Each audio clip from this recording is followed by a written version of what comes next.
자, 당신의 안목이 필요하다. 뭐 지금까지 조금 어려운 주제 또 무거운 주제를 얘기를 해봤으니까 좀 실생활에 좀 도움이 되는 주제 잠깐 한번 이야기를 해보도록 하죠.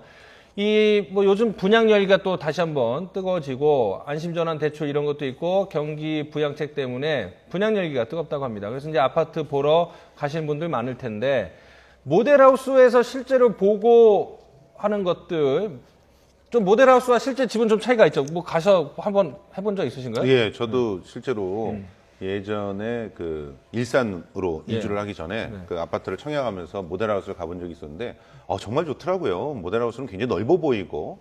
근데 저는 그러니까 실제로 모델하우스를 저렇게 가면 예. 저렇게 내가 꾸미고 살 거라는 어떤 일종의 환상 같은 걸 갖게 되지 않습니까? 예, 그래서 근데 저는 이제 연극을 했기 때문에 저게다 무대 장치로 보이더라고요. 그리고 조명이나 각도 이런 것들을 신경 쓰게 되는데 그런 것들을 제거하고 보니까 실제로는 우리가 이걸 이렇게 모델하우스처럼 채우지 않는다면 우리 집은 굉장히 초라해 보일 수도 있겠구나 하는 생각들을 갖다 애초부터 했었거든요.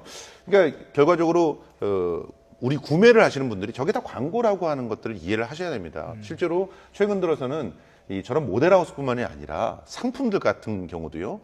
미리 샵에다가 다 꾸며놓고 샵에서 진열된 형태로 보면 굉장히 좋아 보이고 바람직해 보이거든요. 그러니까 그런 형태로 파는 그런 마케팅이 횡행하고 있거든요. 네. 무엇보다 중요한 것은 나한테 꼭 필요한 것인지 또 나의 삶에 어떤 공간들이 필요한지 그리고 현실보다는 무조건 좋게 보이고 있으니까 그런 것들을 다 거품을 빼고 나면 어떻게 내가 받아들일 수 있는지 이런 것들을 고민을 해보시면서 고르셔야 될 것 저게 같습니다. 판례에서도요. 네. 그러니까 팜플렛 같은 거는 이제 굉장히 중요하게 보시는데 모델하우스는 법원에서도 일종의 어느 정도 그 사회통념상 수인 가능한 정도의 가장 권고는 위법하지 않다라고 판단을 계속 내리고 있어가지고요. 네. 저 모습 그대로 그 집이 옮겨지지 않았다고 해서 소송하시는 분들도 있거든요. 저기선 저런 걸 썼는데 왜 실제 집은 이렇다. 근데 어느 정도 수준의 과장된 광고나 모델하우스의 모습은 법원에서도 인정을 안 해주기 때문에 결국 소비자가 꼼꼼하게 살펴보셔야 되고 특히 이제 중요하게 볼 거는 견본주택보다는 어떤 팜플렛이라든지 분양 그 평면도라든지 이거를 위주로 판단을 하셔야 되지